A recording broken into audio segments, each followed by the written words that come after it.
Good evening every one. ഇന്നത്തെ നമ്മുടെ topic എന്ന് പറയുന്നത് വെജിറ്റേറ്റീവ് പ്രൊപ്പഗേഷൻ ആണ്. അപ്പോൾ നമ്മൾ ഇത്രയും നേരം പ്രൊപ്പഗേഷൻ എന്താണെന്ന് നമുക്കിപ്പോൾ ഫെമിലിയറൈസ് ആയിട്ടുണ്ട്. പ്രൊപ്പഗേഷൻ എന്ന് പറയുന്നത് എന്താണ്? മൾട്ടിപ്ലിക്കേഷൻ ഓഫ് പ്ലാന്റ് ആണ്, അല്ലെങ്കിൽ ഒരു പ്ലാന്റിൽ നിന്നും അതിൻ്റെ പുതിയ തലമുറയെ നെക്സ്റ്റ് ജനറേഷനെ ഉണ്ടാക്കുന്ന പ്രോസസ്സാണ് എന്ത് പ്രൊപ്പഗേഷൻ എന്ന് പറയുന്നത്. ആ പ്രൊപ്പഗേഷനെ നമ്മൾ ബ്രോഡായിട്ട് രണ്ട് രീതിയിലാണ് ക്ലാസിഫൈ ചെയ്തിട്ടുള്ളത്: vegetative propagation and seed propagation. Vegetative propagation, seed propagation, അതായത് ഇതിനെ നമുക്ക് അസെക്ഷൽ പ്രൊപ്പഗേഷൻ അല്ലെങ്കിൽ സെക്ഷൽ പ്രൊപ്പഗേഷൻ എന്ന് കൂടി വിളിക്കാം.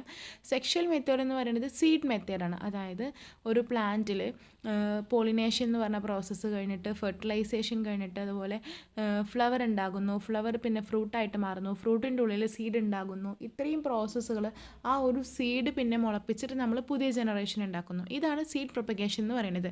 ഈ സീഡ് മെത്തേഡ് അല്ലാത്ത എല്ലാ മെത്തേഡുകളും വരുന്ന ഒരു ബ്രോഡായിട്ടുള്ള ഒരു അംബ്രല്ല ടേമാണ് എന്ത്? Vegetative propagation. അപ്പോൾ അതൊരിക്കലും എന്തുമല്ല, ഒരു സെക്ഷൽ മെത്തേഡ് അല്ല, സീഡ് മെത്തേഡ് അല്ല. അപ്പോൾ വെജിറ്റേറ്റീവ് പ്രൊപ്പഗേഷൻ നമുക്ക് ഡിസ്കസ് ചെയ്യാം, ഡീറ്റെയിൽ ആയിട്ട് ഡിസ്കസ് ചെയ്യാനുണ്ട്. So, what is vegetative propagation? Vegetative propagation is a type of asexual reproduction in which new plants grow from parts of the parent plant such as stem, root or leaves. അപ്പോൾ നമുക്കറിയാം ഇതൊരു asexual reproduction മെത്തേഡാണ് ഇതിൽ involve ചെയ്തിട്ടുള്ളത്. നമ്മൾ ഒരു parent പ്ലാന്റിൻ്റെ പല പാർട്സിൽ നിന്നും പുതിയ പ്ലാന്റ്സിനെ ജനറേറ്റ് ചെയ്യുന്ന പ്രോസസ്സാണ് എന്ത്? Vegetative propagation. ആ ഒരു പാരൻറ്റ് പ്ലാന്റിൻ്റെ പാർട്സ് സ്റ്റെം ആയിരിക്കാം, റൂട്ടായിരിക്കാം, ലീഫായിരിക്കാം. It does not involve seeds or spores. Seed disperse ചെയ്യുന്നതോ അല്ലെങ്കിൽ സ്പോർ പ്രൊഡ്യൂസ് ചെയ്യുന്നതോ, സ്പോർ എന്ന് പറഞ്ഞു കഴിഞ്ഞാൽ ഇങ്ങനെ ചെറിയ ചെറിയ രേണുക്കൾ എന്നൊക്കെ പറയും നമ്മൾ മലയാളത്തിൽ, ഈ ഒരു പൊടി പോലെയുള്ള സംഭവങ്ങൾ. ഈ സ്പോർ പ്രൊഡ്യൂസ് ചെയ്തിട്ടോ അല്ലെങ്കിൽ സീഡ് പ്രൊഡ്യൂസ് ചെയ്തിട്ടോ ഉള്ള മെത്തേഡ് അല്ല എന്ത്? Vegetative propagation. Then the new plant is genetically identical to the parent plant. അങ്ങനെയുള്ള വെജിറ്റേറ്റീവ് പ്രൊപ്പഗേഷൻ മെത്തേഡിൽ ഉണ്ടാകുന്ന ഓഫ് സ്പ്രിങ്സ് എന്ന് പറയുന്നത് എക്സാക്ട്ലി അവരുടെ പാരൻറ്റ് പ്ലാന്റുമായിട്ട് എന്തായിരിക്കും? ജനറ്റിക്കലി ഐഡൻറ്റിക്കൽ ആയിരിക്കും. അതായത് ഒരു എക്സാക്ട് ഫോട്ടോ കോപ്പീസ് ആയിരിക്കും. സോ നമുക്കിവരെ ആ ഒരു പുതിയ തലമുറേനെ, പാരൻറ്റ് പ്ലാന്റിൻ്റെ എക്സാക്ട് കോപ്പീസ് ആയിട്ട് വരുന്ന ആ ഒരു പുതിയ തലമുറേനെ നമ്മൾ വിളിക്കുന്ന പേരാണ് clones. Then, importance of vegetative propagation helps in preserving desirable trait of plant. പ്ലാന്റിൻ്റെ നമുക്ക് വേണ്ട ട്രെയ്റ്റുകൾ നമുക്ക് എന്ത് ചെയ്യാൻ പറ്റും? പ്രിസർവ് ചെയ്യാൻ പറ്റും. ഫോർ എക്സാമ്പിൾ, നമുക്കിപ്പോൾ ഒരു ചെടിയുടെ എക്സാക്റ്റ് കോപ്പി പ്രൊഡ്യൂസ് ചെയ്യുന്നതും കൊണ്ട് നമുക്ക് വേണ്ട ആ ഒരു ഡിസൈറബിൾ ആയിട്ടുള്ള ഗുണത്തിനെ നമുക്ക് എന്ത് ചെയ്യാൻ പറ്റും? പ്രിസർവ് ചെയ്യാൻ പറ്റും. Enables rapid multiplication of plants. Seed മെത്തേഡിനേക്കാൾ കുറച്ചുകൂടിയും റാപ്പിഡായിട്ട് നമുക്ക് പ്ലാന്റ് മൾട്ടിപ്ലിക്കേഷൻ പോസിബിൾ ആണ്. Useful for plants that do not produce viable seeds. Viable seeds, viability എന്ന് പറഞ്ഞു കഴിഞ്ഞാൽ പുതുതായിട്ട് ഇപ്പോൾ എല്ലാ ചെടിയിലും സീഡ് ഉണ്ടാവണം എന്നുണ്ട്, പക്ഷേ ആ സീഡ് അടുത്ത ഒരു ചെടിയായിട്ട് മുളച്ച് വരണമെന്നില്ല, ഒരു ജീവനുള്ള സീഡ് ആവണമെന്നില്ല. അങ്ങനെ പുതിയ ചെടിയായിട്ട്, അതായത് പുതിയൊരു ചെടിയായിട്ട് മാറാൻ പറ്റുന്ന ജീവനുള്ള സീഡുകളാണ് വയബിൾ സീഡ് എന്ന് പറയുന്നത്. അങ്ങനത്തെ സീഡുകൾ എല്ലാ ചെടികളും പ്രൊഡ്യൂസ് ചെയ്യണമെന്ന് നിർബന്ധമൊന്നുമില്ല. അങ്ങനെ വയബിൾ സീഡുകൾ പ്രൊഡ്യൂസ് ചെയ്യാത്ത പ്ലാന്റ്സിനും ഇതെന്താണ്? യൂസ്ഫുൾ ആണ്. ഫോർ എക്സാമ്പിൾ, നമ്മൾ ബനാന കഴിക്കില്ലേ? ബനാനയുടെ ഉള്ളിലുള്ള കറുത്ത കുരുവാണ് ബനാനയുടെ സീഡ് എന്ന് പറയുന്നത്. പക്ഷെ നമ്മൾ ഒരിക്കലും ബനാനയുടെ ആ കറുത്ത കുരു പെറുക്കിയെടുത്തിട്ട് മണ്ണിലിട്ടിട്ട് മുളപ്പിച്ചിട്ട് എന്താക്കണമെന്നില്ല, നമ്മളതിനെ വാഴത്തൈ ആക്കാൻ നമ്മൾ യൂസ് ചെയ്യുന്നില്ല. കാരണം ബനാനയുടെ ഉള്ളിലുള്ള ആ ഒരു സീഡ് എന്ന് പറയുന്നത് എന്തല്ല? വയബിൾ സീഡല്ല. അപ്പം അങ്ങനത്തെ കേസിൽ നമ്മൾ എന്താ ചെയ്യാറ്? പൊതുവേ വാഴയുടെ കന്ന് എന്ന് പറയുന്ന ഈ സക്കർ എന്ന് പറഞ്ഞൊരു സാധനമാണ് നമ്മൾ എന്ത് ചെയ്യുന്നത്? പുതിയ പ്ലാന്റ് ആക്കി ഉണ്ടാക്കാൻ വേണ്ടിയിട്ട് യൂസ് ചെയ്യുന്നത്. സോ അങ്ങനത്തെ വയബിൾ സീഡ് പ്രൊഡ്യൂസ് ചെയ്യാത്ത കേസിൽ പ്ലാന്റ്സിനെ മൾട്ടിപ്ലൈ ചെയ്യാനുള്ള മെത്തേഡാണ് എന്ത്? Vegetative propagation. Then it ensures uniformity in quality and yield. ക്വാളിറ്റിയിലും അതുപോലെ തന്നെ ഈൽഡിലും യൂണിഫോമിറ്റി ഉണ്ടായിരിക്കും. ഫോർ എക്സാമ്പിൾ, നമ്മളിപ്പോൾ 100 തൈ മുളപ്പിച്ച് കഴിഞ്ഞാൽ ആ 100 തൈ ഒരേ സമയം ഒരേ ക്വാളിറ്റിയിലുള്ള ഒരേ ഈൽഡ് തരും എന്നുള്ളതാണ് ഉദ്ദേശിക്കുന്നത് കേട്ടോ. Then it saves time compared to seed propagation. Seed പ്രൊപ്പഗേഷനെ അപേക്ഷിച്ച് കുറച്ചുകൂടിയും ടൈം സേവിങ് ആയിട്ടുള്ള പ്രോസസ്സാണ് എന്ത്? Vegetative propagation. ദെൻ അടുത്തത് ടൈപ്സ് ഓഫ് വെജിറ്റേറ്റീവ് പ്രൊപ്പഗേഷൻ. നമുക്ക് പഠിക്കാനുള്ള ആർട്ടിഫിഷ്യൽ വെജിറ്റേറ്റീവ് പ്രൊപ്പഗേഷൻ്റെ 4 മേജർ ടൈപ്സ് ആണ്: cutting, layering, grafting and budding. First one, cutting. In this method, a part of the plant such as stem, leaf or root is cut and planted in soil or water. നമ്മൾ എപ്പോഴും ചെയ്യുന്നത്, നമ്മൾ റോസേൻ്റെ കമ്പ് പൊട്ടിച്ചെടുത്തിട്ട് അത് കുത്തിയിട്ട് പുതിയ rose തൈ ഉണ്ടാക്കുന്നില്ലേ, അതുപോലെ തന്നെ ചെമ്പരത്തിയുടെ കമ്പ് കുത്തുക.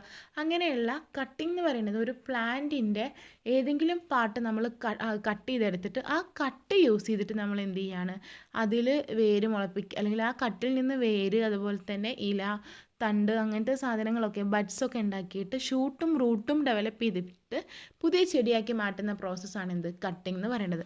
ഇനി ടൈപ്സ് ഓഫ് കട്ടിംഗ്, നമ്മൾ യൂസ് ചെയ്യുന്ന കട്ടിംഗ് സ്റ്റെം കട്ടിംഗ് ആണെങ്കിൽ ആ ഒരു കട്ടിങ്ങിനെ പറയുന്ന പേരാണ് stem cutting. For example rose, hibiscus ഒക്കെ. രണ്ടാമത്തത് ലീഫ് കട്ടിംഗ്, നമുക്ക് ലീഫ് മുറിച്ച് വെച്ചിട്ട് എന്താക്കാൻ പറ്റും, പുതിയ ചെടീനെ ലീഫിൽ നിന്നും വളർത്താൻ പറ്റും. അതിന് എക്സാമ്പിളാണ് ബ്രയോഫില്ലം, നമ്മൾ ഇലമുളച്ചി എന്നൊക്കെ പറയുന്ന ചെടിയാണ് കേട്ടോ ഇത്.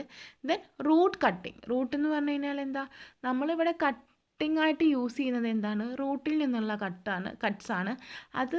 അതിന് എക്സാമ്പിളാണ് ഡാലിയ. അതാ ഈ ഒരു പിക്ചർ കാണിക്കുന്നത് അതാണ് artificial propagation of cuttings. Geranium എന്ന് പറഞ്ഞൊരു ചെടി, ജെറേനിയം നമ്മൾ ഭയങ്കര ഒരു ഗാർഡൻ വെറൈറ്റി ആയിട്ടുള്ള ഒരു ഓർണമെൻ്റൽ പ്ലാന്റ് ആണ്. അതിൻ്റെ ഏതെങ്കിലും ഒരു കമ്പ് കട്ട് ചെയ്യുക, cut here and remove lower leaves, താഴെയുള്ള ഇലകൾ നമ്മൾ എന്ത് ചെയ്യും, പറിച്ചു കളയും. ദെൻ നമ്മളതിനെ റൂട്ടിംഗ് പൗഡർ, വേര് വരാനുള്ള ഏതെങ്കിലും പൗഡറിൽ എന്ത് ചെയ്യുക, മിക്സ് ചെയ്യുക. ദെൻ നമ്മളതിനെ മണ്ണിലേക്ക് നടുക. അപ്പോൾ ആ ഒരു ചെടി പുതിയൊരു ചെടിയായിട്ട് എന്ത് ചെയ്യും, മാറും. ഇതാണ് കട്ടിങ്സ് കൊണ്ട് ഉദ്ദേശിക്കുന്നത്. ഇതിപ്പോൾ ലീഫ് മാത്രം കട്ട് ചെയ്യുന്ന പ്രോസസ്സ് ഉണ്ട്, റൂട്ട് കട്ട് ചെയ്യുന്ന പ്രോസസ്സ് ഉണ്ട്, സ്റ്റെം കട്ട് ചെയ്യുന്ന പ്രോസസ്സ് ഉണ്ട്. ഇനി അടുത്തതാണ് ലെയറിങ്. ലെയറിങ് എന്ന് പറഞ്ഞു കഴിഞ്ഞാൽ a branch of the plant is bend and covered with soil while still attached to the parent plant. ഇപ്പോൾ ഈ ഒരു എന്താ പറയുക, പിക്ചർ നോക്കിയാൽ നിങ്ങൾക്ക് മനസ്സിലാകാൻ പറ്റും. ഇത് ഒരു പാരൻറ്റ് പ്ലാന്റ് ആണ്. ആ പാരൻറ്റ് പ്ലാന്റിൻ്റെ ഒരു ബ്രാഞ്ചിനെ നമ്മളിങ്ങനെ ബെൻഡ് ചെയ്തിട്ട് മണ്ണിലോട്ട് എന്ത് ചെയ്യാണ്, വെച്ചിരിക്കുകയാണ്. ദെൻ അവിടെ നമ്മൾ എന്ത് ചെയ്യാണ്, അതിൻ്റെ മുകളിൽ കുറച്ച് സോയിൽ ഇട്ട് കഴിഞ്ഞ് കഴിഞ്ഞാൽ ആ ഒരു പുതിയ സ്റ്റെമ്മിൽ നിന്ന് എന്ത് വരും, റൂട്ട് വരും. ദെൻ ഈ ഒരു കമ്പ് പുതുതായിട്ട് മണ്ണിൽ വേരുറപ്പിച്ച് കഴിഞ്ഞാൽ നമ്മളിതിനെ മെയിൻ പ്ലാന്റിൽ നിന്നും എന്ത് ചെയ്യും, മുറിക്കും. ദെൻ ഇപ്പുറത്ത് ഈ ചെടി എന്തായിട്ട് വളരും, ഒരു സെപ്പറേറ്റ് പ്ലാന്റ് ആയിട്ട് വളരും. ഇതാണ് ലെയറിംഗ് കൊണ്ട് ഉദ്ദേശിക്കുന്നത് കേട്ടോ. Roots develop at the buried portion, നമ്മളിങ്ങനെ കുഴിച്ചിട്ടിരിക്കുന്ന പോർഷനിൽ എന്ത് ഡെവലപ്പ് ചെയ്യും, റൂട്ട് ഡെവലപ്പ് ചെയ്യും. And the new plant is later separated.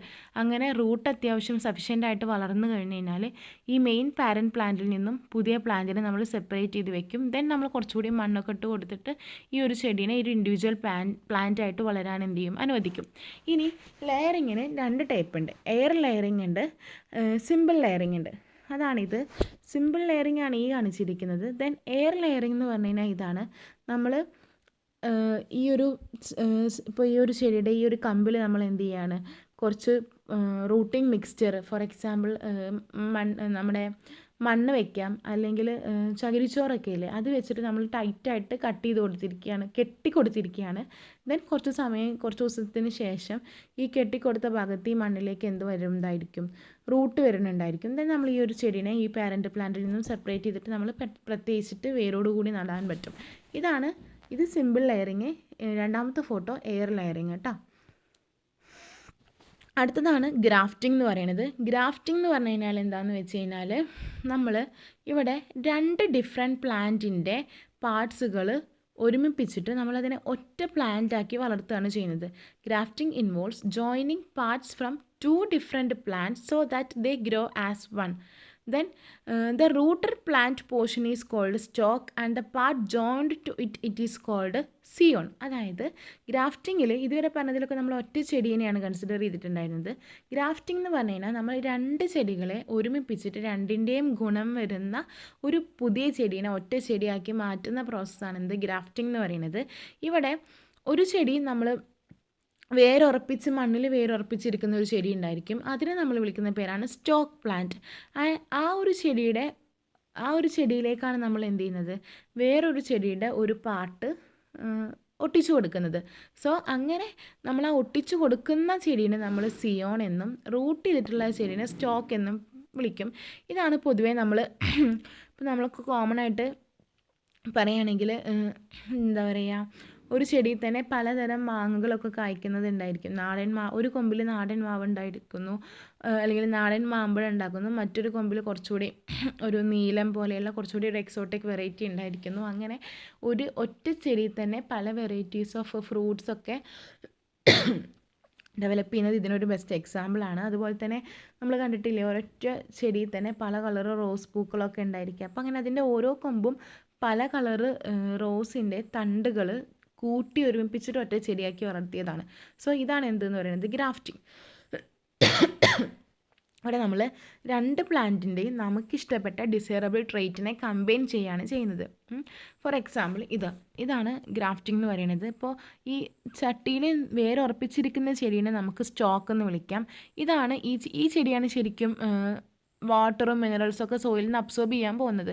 For example ഈ സ്റ്റോക്ക് നമുക്ക് ഒരു റെഡ് കളേർഡ് റോസ് ആണെന്ന് വിചാരിക്കാം. ദെൻ സിയോൺ എന്ന് പറയുന്നത് ഇതിലേക്ക് നമ്മൾ ഒട്ടിച്ച് ചേർക്കുന്ന വേറെ ഒരു കളർ ചെടിയാണ്. സോ ഫോർ എക്സാമ്പിൾ നമുക്ക് ഈ സിയോൺ ഒരു യെല്ലോ കളേർഡ് ആയിട്ടുള്ള ഒരു റോസാണെന്ന് വിചാരിക്കാം. അപ്പോൾ സ്റ്റോക്കിലേക്ക് നമ്മൾ സിയോൺ കൂട്ടിച്ചേർത്തു. ദെൻ രണ്ടും കൂടി നമ്മൾ എന്ത് ചെയ്യാണ്, റാപ്പ് ചെയ്ത് വെച്ചു. ദെൻ വാക്സ് ചെയ്തു. അപ്പോൾ ഈ ചെടി എന്തായിട്ട് മാറി, രണ്ട് ചെടികളുടെയും ഗുണം ഒറ്റ ചെടിയിലേക്ക് നമ്മൾ ഒരുമിപ്പിച്ചിട്ട് ഈ ചെടീനെ ഒന്നായിട്ട് വളർത്തുന്നതാണ് എന്തെന്ന് പറയുന്നത് ഗ്രാഫ്റ്റിംഗ്. ഇനി ലാസ്റ്റ് നമ്മുടെ ഒരു മെത്തേഡാണ് ബഡ്ഡിംഗ് എന്ന് പറയുന്നത്. ബഡ്ഡിംഗ് എന്ന് പറയുന്നത് നമുക്കറിയാം, ബഡ് എന്ന് പറഞ്ഞു കഴിഞ്ഞാൽ എന്താ, മുളകളാണല്ലേ. ഈ ഇല അതുപോലെ തന്നെ നമ്മുടെ പുതിയ മുള പൊട്ടുക എന്നൊക്കെ പറയില്ലേ. സോ ബഡ്ഡിംഗ് എന്ന് പറയുന്നത് മുളകളാണ്. ഇലയും ചെറിയ തണ്ടും പൂക്കളൊക്കെ വരാനുള്ള ആ ഒരു ഏരിയയ്ക്ക് നമ്മൾ വിളിക്കുന്ന പേരാണ് ബഡ്സ് എന്ന് പറയുന്നത്. So a type of grafting where a bud from one plant is inserted into the bark of another plant. അപ്പോൾ നമ്മളിതിൻ്റെ ഒരു പ്രിൻസിപ്പിൾ പറയുകയാണെങ്കിൽ ഇത് ഒരു തരം ഗ്രാഫ്റ്റിംഗ് തന്നെയാണ്. കാരണം ഇതിലും രണ്ട് ചെടികൾ വരുന്നുണ്ട്. പക്ഷേ ഇവിടെ രണ്ട് കൊമ്പുകളാണ് ഒട്ടിച്ച് ചേർത്തെങ്കിൽ ഇവിടെ നമ്മൾ ഒരു ചെടിയുടെ അതായത് നമ്മളിപ്പോൾ ഇവിടെ സ്റ്റോക്ക് എന്ന് പറഞ്ഞ ചെടിയില്ലേ, അതേപോലെ വേറെ ഉറപ്പിച്ചിരിക്കുന്ന ചെടിയിലേക്ക് നമ്മൾ ഇൻസേർട്ട് ചെയ്യുന്നത് ഒരു ചെടിയുടെ മൊത്തം ബ്രാഞ്ചോ അല്ലെങ്കിൽ ഒരു കൊമ്പോ അല്ല, പകരം അതിൻ്റെ ഒരു ബഡ് മാത്രമാണ്. സോ ഇതാണ് ഗ്രാഫ്റ്റിങ്ങും ബഡ്ഡിങ്ങും തമ്മിലുള്ള ഡിഫറൻസ് എന്ന് പറയുന്നത്. അങ്ങനെ രണ്ട് തരം ബഡ്ഡിങ് ഉണ്ട്, ടീ ബഡ്ഡിങ്ങും പാച്ച് ബഡ്ഡിങ്ങും. ടീ ബഡ്ഡിംഗ് എന്ന് പറഞ്ഞു കഴിഞ്ഞാൽ നമ്മൾ ഒരു ടീ ഷേപ്ഡ് കട്ടാണ് നമ്മുടെ സ്റ്റോക്ക് പ്ലാന്റിലേക്ക്, അതായത് വേര് ഉറപ്പിച്ചിരിക്കുന്ന പ്ലാന്റിലേക്ക് നമ്മളൊരു ടീ ഷേപ്ഡ് കട്ടാണ് മേക്ക് ചെയ്യുന്നത്. ദെൻ ആ കട്ടിൻ്റെ ഉള്ളിലേക്കാണ് നമ്മൾ വേറൊരു ചെടിയുടെ ബഡ് ഇൻസേർട്ട് ചെയ്യുന്നത്. ഫോർ എക്സാമ്പിൾ റോസ്, സിട്രസ് ഒക്കെയാണ് ടീ ബഡ്ഡിങ് പൊതുവെ കോമൺ ആയിട്ട് നടത്തുന്ന ചെടികൾ. രണ്ടാമത്തേതാണ് പാച്ച് ബഡ്ഡിങ്. പാച്ച് ബഡ്ഡിംഗ് എന്ന് പറഞ്ഞു കഴിഞ്ഞാൽ നമ്മളൊരു റെക്റ്റാങ്കുലർ ആയിട്ടുള്ള ഒരു പാച്ച് നമ്മൾ എന്ത് ചെയ്യാണ്, ഈ സ്റ്റോക്ക് പ്ലാന്റിൽ ഒരു മുറിവ് പോലെ ക്രിയേറ്റ് ചെയ്യാണ്. ദെൻ അതിലേക്ക് നമ്മുടെ ബഡ് ഇൻസേർട്ട് ചെയ്യുന്നതാണ് എന്ത്, പാച്ച് ബഡ്ഡിങ്. റബ്ബർ, മാംഗോ ഒക്കെയാണ് എക്സാമ്പിൾ. നമുക്ക് പിക്ചേഴ്സ് കണ്ടാൽ മനസ്സിലായിരിക്കും. ഇതാ ഫസ്റ്റ് വൺ എന്ന് പറഞ്ഞു കഴിഞ്ഞാൽ ടീ ഷേപ്ഡ് കട്ടാണ് നമ്മൾ കൊടുക്കുന്നത്. ഇപ്പോൾ നമ്മുടെ ഈ ഒരു ചെടിയിലാണ് നമുക്ക് എന്ത് വേണ്ടത്, ഇതാണ് നമ്മുടെ സ്റ്റോക്ക് എന്ന് പറയുന്നത്. ഈ സ്റ്റോക്കിലേക്ക് നമ്മൾ വേറൊരു ചെടിയുടെ ബഡ് എന്ന് പറഞ്ഞു കഴിഞ്ഞാൽ അറിയാം, ചെറിയൊരു ഇലയ്ക്ക് വരുന്ന ഒരു ചെറിയൊരു ബൾജ് ചെയ്ത് നിൽക്കുന്ന ഒന്ന് പുറത്തേക്ക് ഉന്തി നിൽക്കുന്ന പോർഷനാണ് ബഡ് എന്ന് പറയുന്നത്. ഈ ബഡ് കട്ട് ചെയ്തിട്ട് നമ്മൾ സിയോണിലേക്ക്, അല്ലെങ്കിൽ ഇത് നമ്മൾ സിയോൺ എന്ന് വിളിക്കാം, ഇത് നമ്മുടെ സ്റ്റോക്ക് എന്ന് വിളിക്കാം. സോ ഈ സ്റ്റോക്കിലേക്ക് നമ്മൾ ഇൻസേർട്ട് ചെയ്യുന്നത് ഈ ബഡാണ്. So T shaped cut make ചെയ്യുന്നതും കൊണ്ട് നമ്മളിതിനെ ടീ ബഡ്ഡിംഗ് എന്ന് പറയും. ദെൻ ഈ ബഡിനെ നമ്മൾ ഈ ഒരു ടീ എന്ന് പറഞ്ഞ കട്ടിയിലേക്ക് ഫിക്സ് ചെയ്യുകയാണ്. ദെൻ അവിടെ നമ്മളതിനെ കവർ ചെയ്തിട്ട് വേരുറപ്പിക്കുകയാണ്. കുറേ കഴിയുമ്പോൾ ഈ ബഡ് ഈ ഒരു ചെടിയിൽ വളരും. ദെൻ ഈ ബഡിൽ നിന്നും ഈ അറൈസ് ചെയ്യുന്ന ഈ കൊമ്പിൽ ഏതാണോ ആ ഒരു നമുക്ക് വേണ്ട ഗുണമുള്ളത്, ആ ഗുണമുള്ള ചെടി വളരും. ഇതാണ് ടീ ബഡ്ഡിംഗ് എന്ന് പറയുന്നത്. ദെൻ രണ്ടാമത്താണ് പാച്ച് ബഡ്ഡിംഗ്. പാച്ച് ബഡ്ഡിംഗ് നമ്മൾ പറഞ്ഞു, ഒരു റെക്റ്റാങ്കുലർ ഷേപ്പായിട്ടുള്ള ഒരു കട്ടാണ് നമ്മൾ സ്റ്റോക്കിൽ കൊടുക്കുന്നത്. അതിലേക്ക് നമ്മൾ എന്ത് ചെയ്യാണ്, ഒരു ബഡിനെ ഇൻസേർട്ട് ചെയ്യാണ്. ഇതാണ് എന്തെന്ന് പറയുന്നത്. ദെൻ നമ്മളതിനെ ടൈ ചെയ്ത് വെച്ചിട്ട് അതിൽ വളരാൻ അനുവദിക്കുന്ന പ്രോസസ്സാണ് പാച്ച് ബഡ്ഡിംഗ് എന്ന് പറയുന്നത്. ഇതാണ് രണ്ട് ടൈപ്പ് ബഡ്ഡിംഗ്, ടീ ബഡ്ഡിങ്ങും പാച്ച് ബഡ്ഡിങ്ങും. ഇനി ഇതിൻ്റെയൊക്കെ മെറിറ്റ്സും ഡിമെറിറ്റ്സും നിങ്ങളെ ടെക്സ്റ്റ് ബുക്കിൽ ഡീറ്റെയിൽ ആയിട്ട് കൊടുക്കുന്നുണ്ട്, അത് വായിച്ചാൽ മനസ്സിലാവുന്നതാണ്. ദെൻ ഇതാണൊരു ഓവറോൾ നമുക്ക് പഠിക്കാനുള്ള കാര്യം എന്ന് പറയുന്നത്. ഇനി ഇതിൻ്റെ ഒരു കൺക്ലൂഷൻ പറയുകയാണെങ്കിൽ നമുക്കറിയാം, വെജിറ്റേറ്റീവ് പ്രൊപ്പഗേഷൻ എന്ന് പറയുന്നത് നമുക്ക് അത്യാവശ്യം റിലയബിളാണ്. നമ്മളിത് വെജിറ്റേറ്റീവ് പ്രൊപ്പഗേഷൻ ആണെന്ന് അറിഞ്ഞിട്ടൊന്നുമല്ല പണ്ട് നമ്മൾ ചെമ്പരത്തിയുടെ കൊമ്പ് കൊണ്ടുപോയിട്ട് എന്ത് ചെയ്യുന്നത്, മണ്ണിൽ താഴ്ത്തി കൊടുക്കുന്നത്. സോ ഇത് അത്യാവശ്യം റിലയബിളായിട്ട് മോസ്റ്റ് കോമൺലി യൂസ് ചെയ്യുന്ന ഒരു പ്രിമിറ്റീവ് മെത്തേഡാണ് എന്തെന്ന് പറയുന്നത് വെജിറ്റേറ്റീവ് പ്രൊപ്പഗേഷൻ എന്ന് പറയുന്നത്. It ensures uniformity, faster growth and preservation of desired characteristics. നമുക്ക് വേണ്ട ഗുണത്തിന് നമുക്ക് എന്ത് ചെയ്യാൻ പറ്റും, നമുക്കതിനെ പ്രിസർവ് ചെയ്യാൻ പറ്റും. ദെൻ യൂണിഫോം ആയിട്ടുള്ളതും ഫാസ്റ്റർ ആയിട്ടുള്ള ഗ്രോത്ത് നമുക്ക് പ്രൊവൈഡ് ചെയ്യാൻ പറ്റും. ദെൻ പൊതുവേ യൂസ് ചെയ്യുന്നത് ഹോർട്ടികൾച്ചറൽ ആൻഡ് അഗ്രികൾച്ചറൽ മേഖലകളിലാണ് for high quality crop production. High quality ആയിട്ടുള്ള വിളകൾ ഉണ്ടാക്കാൻ വേണ്ടിയിട്ട് ഹോർട്ടികൾച്ചർ ആൻഡ് അഗ്രികൾച്ചറൽ ഇൻഡസ്ട്രിയിലാണ് ഇത് കൂടുതലായിട്ടും യൂസ് ചെയ്യുന്നത്. സോ ഇതാണ് നമ്മുടെ ഒരു മെയിൻ ടോപ്പിക് എന്ന് പറയുന്നത്. എന്താണ് വെജിറ്റേറ്റീവ് പ്രൊപ്പഗേഷൻ, വെജിറ്റേറ്റീവ് പ്രൊപ്പഗേഷൻ്റെ ഇമ്പോർട്ടൻസ് എന്താണ്, അതുപോലെ തന്നെ ടൈപ്പുകൾ, ആർട്ടിഫിഷ്യൽ വെജിറ്റേറ്റീവ് പ്രൊപ്പഗേഷൻ്റെ ടൈപ്പുകൾ. ശരിക്കും ഒരു നാച്ചുറൽ വെജിറ്റേറ്റീവ് പ്രൊപ്പഗേഷൻ എന്ന് പറഞ്ഞിട്ടൊരു പ്രോസസ്സ് ഉണ്ട്. അതായത് നമ്മൾ ഇപ്പോൾ ഇഞ്ചി കുഴിച്ചിട്ടാൽ തന്നെ പുതിയ ഇഞ്ചിയുടെ തൈ വരില്ല, അതുപോലെ ചേമ്പ് കുഴിച്ചിടുക, അതൊക്കെ ഒരു നാച്ചുറൽ പ്രോസസ്സാണ്. പക്ഷെ നിങ്ങൾക്ക് ആർട്ടിഫിഷ്യൽ മെത്തേഡ് മാത്രമേ സിലബസിലുള്ളൂ: cutting, grafting, layering, budding. Okay, so ഇതാണ് നമ്മളെ ടോപ്പിക്ക്. അപ്പോൾ ഇതതിൻ്റെ ഒരു എന്താണ് നിങ്ങൾക്ക് കോൺസെപ്റ്റ് മനസ്സിലാകാവുന്നതാണ് ഈ ഒരു PPT കൊണ്ട് ഉദ്ദേശിക്കുന്നത്. ദെൻ നിങ്ങൾ ടെക്സ്റ്റ് ബുക്ക് നന്നായിട്ട് വായിക്കുക. ടെക്സ്റ്റ് ബുക്കിൽ അതിൻ്റെ മെറിറ്റ്സ് എന്താ, ഡിമെറിറ്റ്സ് എന്താ, കുറച്ചുകൂടി ഈ പ്രൊസീജിയർ കുറച്ചുകൂടി എക്സ്പ്ലെയിൻ ചെയ്തിട്ടുണ്ട്. സോ അത് നന്നായിട്ട് വായിക്കണം കേട്ടോ. Thank you.